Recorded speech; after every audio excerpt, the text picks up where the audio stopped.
Support कोणीच नाही madam, madam कोणीच नाही.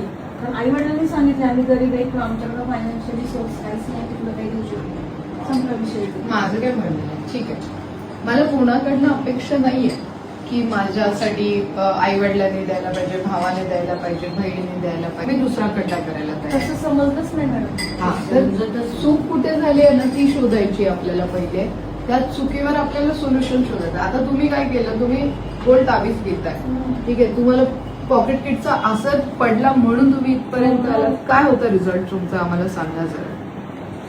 म्हणजे माझ्याकडे फायनान्शियली पैसे हे टिकतच नव्हते.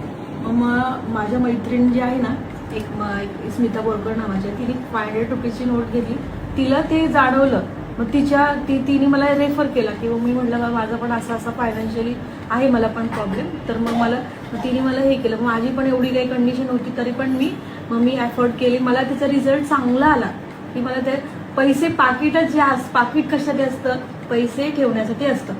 पाकिट हे रिकामं राहिलंच नाही माझं कधी तेव्हापासून. म्हणजे पाकिटात नोट ही राहिलीच. पण याच्या आधी 100 रुपये सुद्धा अकाउंटला कधी नसायचे.